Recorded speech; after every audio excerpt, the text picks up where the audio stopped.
Es ist traurig zu sehen, wie Menschen mit ihrer Jugendlichkeit und Brillanz prahlen und kaum etwas zu ihrem Land beigetragen haben. It is sad that people will boast about their youthfulness and their brilliance and has barely done anything for their country. It's crazy. You know, I am actually getting tired and a bit pissed off about all this talk about young and you're bright and you're young and you're bright. Now you have a bunch of people in what, their late 30s, some in their 40s, some as far up in their early 50s, and talking about the young and parading themselves and having Grenadians believe that they are the most youthful generation or the first youthful generation that has been progressive in politics in Grenada.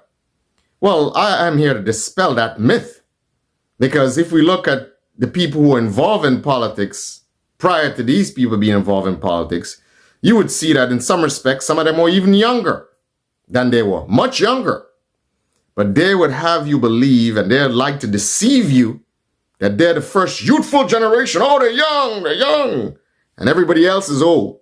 You know, it's the same thing they'll have you believe with this.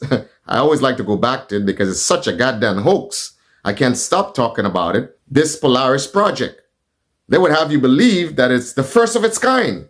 It's just amazing. After all that I have said on it, someone recently sent me an article published in one of the local newspapers about the very things that I've been saying for months. What a coincidence. And apparently it's someone regionally raising some of the concerns that I raised months and months ago.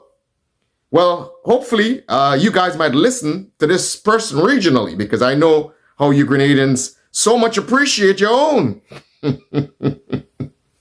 But let's get back to the whole idea of all these youthful politicians that currently exist in Grenada. It's a bunch of hogwash. It's a bunch of nonsense. Because some of the things that youthful Grenadians have done in the past, you 40-something-year-olds and you late 30-something-year-olds and you early 50-year-olds would never do or would never be able to achieve in 10 lifetimes.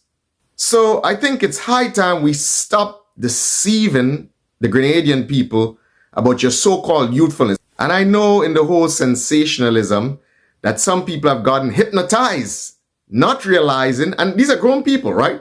And they actually know the history of Grenada, and some of them themselves have experienced the history of Grenada. Some of them might have been involved as youths in the past, in politics, way before, much younger than these people who are currently calling themselves young and bright. So it's a little bit disappointing to see people who should know better actually promoting and facilitating this nonsense. I mean, I would have thought these socialist Marxist remnants, they themselves were young when they totally almost unraveled Grenada. So you would think that they would have been the first set of people to set these so-called new deck of politicians straight and say, look, guys, you ain't that young. I mean, these are people who never even held a job. And all of a sudden, they got into politics and they're saying, oh, we're young, and we're bright. And then that's the problem. You see, nature and the Almighty have a way of teaching you certain lessons. When you have arrogance and you have pride and excessive amounts of it, guess what happens? Things happen that humbles you. Ask these old socialist Marxists and they'll tell you how the arrogance and pride on steroids was humbled by nature.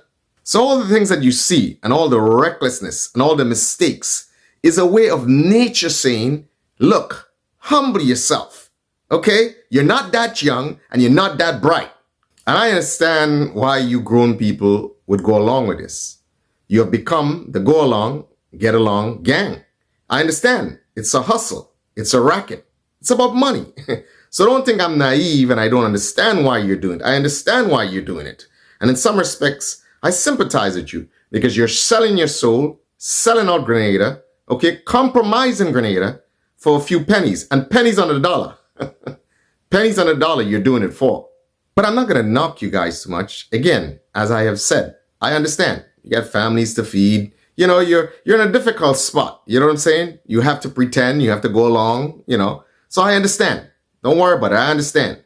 So I'm going to use a picture tonight to illustrate how young some people were when they were actively involved in the revolutionary process in the early 80s. Now, I want you to take a look at this picture and look at this young lady. Serious, committed, dedicated, and without a doubt, knew exactly what she was doing and knew her mission. Now, there it is. She's keeping guard and protecting the then leadership and involved in crowd control. Now, I want you to pay particular attention to the seriousness of this young lady, that you can tell that whatever she was doing, that you can tell that she took her job extremely serious. Now, take a look.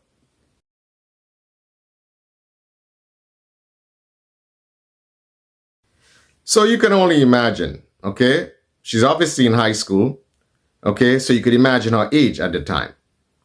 And interestingly enough, it has been reported that people her age would have actually stood up in defense of their country against one of the most greatest superpower that the earth has ever seen.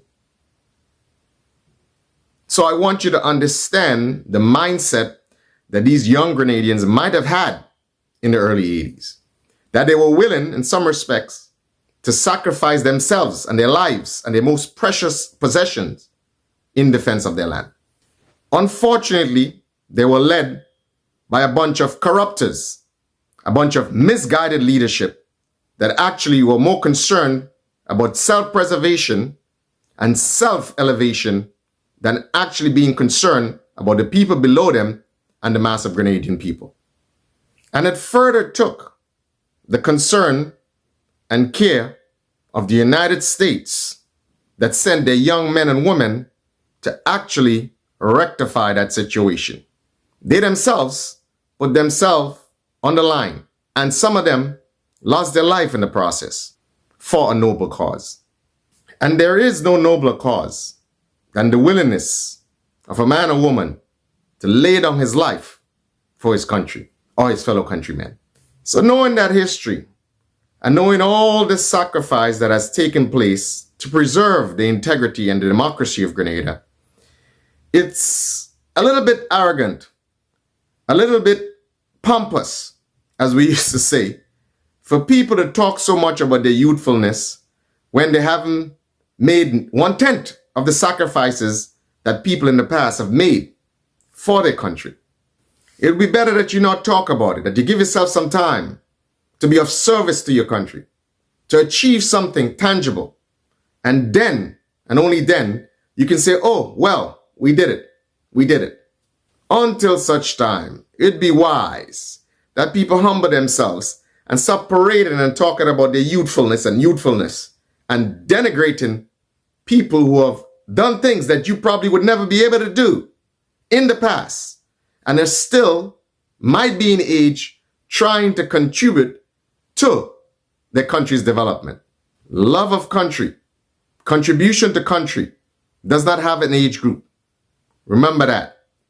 Every person, young, old, in between, can make a substantial contribution to their country. Keep that in mind. In diesem Sinne wünsche ich Ihnen eine gute Nacht.